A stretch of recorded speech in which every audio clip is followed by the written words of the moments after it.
So let's take a look around the GCSEpod site. When you first log in, click Add Remove Subjects, and that will allow you to untick any subjects that you don't study and then save it at the bottom. That means that the subjects you see in your list are just relevant to you.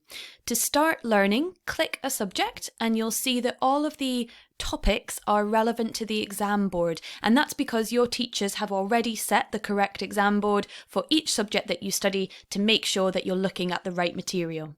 So let's go into this topic, and then you'll see the videos on the left hand side. Now on the GCSEpod website you'll find hundreds of short 3 to 5 minute videos that you can watch to either learn the topic material, to consolidate your learning, or to do revision.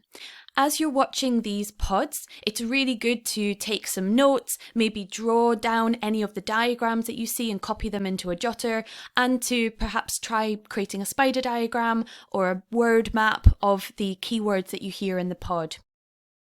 If you're unsure what activities to complete, you can simply go to the website, click Learning Activities across the top, and you'll find a whole list of different activities that you can complete.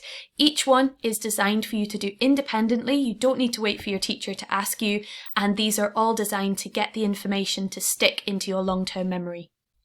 As you're watching it, you can slow it down and speed it up just by clicking on the different speeds, and if you want to add subtitles, just click English and the subtitles will appear underneath. If you find a pod that you really like, click the star icon to favourite it, and that will put it onto your dashboard so you can get back to it quickly. And you can also add any pod to an existing or create a new playlist. So just like on YouTube or Spotify, if you find a pod and you want to put it into a group with some others, just click the playlist you want to add it for, or create a brand new one like that. You can also download all of this content, so if your internet connection at home is a bit slow, you could try downloading some of these videos to watch them overnight and then watch them the next day. Let's go back to the home page. Now, some subject areas have some questions that you can test your knowledge on. This is called Check and Challenge. You'll see at the top here, you can click to watch a video which explains how that works. Let's go into English Literature, and then we'll choose Drama and an Inspector Calls. So here, just like before, you've got all the videos to watch, and you'll see there is a single video on each part of this text. And then at the bottom, you can click Select Check and Challenge, and you can have a go at either themes.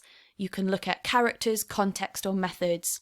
Now, these check and challenge questions are all self-marking, and you also have hints and tips to help you learn. So if you get something wrong, it will explain why it's right or why it's wrong, and then you can achieve diamonds as you go through.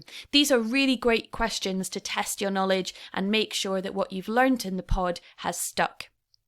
In addition to this, your teacher may set you homework through GCSEpod. So just a little bit further down the dashboard, you'll see a section called Assignments. Click on an assignment you haven't started, and your teacher will have asked you to watch one or multiple videos and then answer some questions. Now, sometimes these questions will be self-marking and you'll get an instant feedback and an instant report like this. So here we can go through and see our results. Didn't do very well in that one, got everything wrong.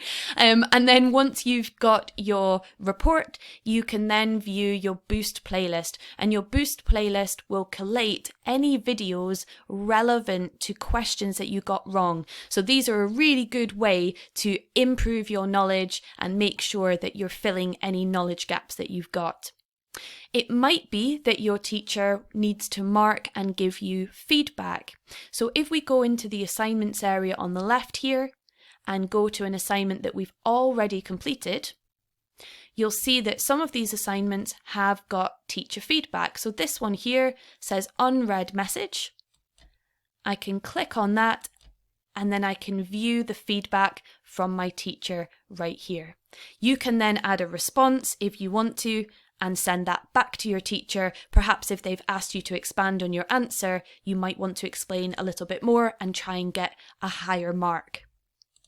That should give you everything you need to get started, and we hope that you enjoy using it. If you ever have any questions, On the login page, there is a ClickDesk help chat, and you can click on this and get help at any time, even during the weekends, if you need a little bit of support.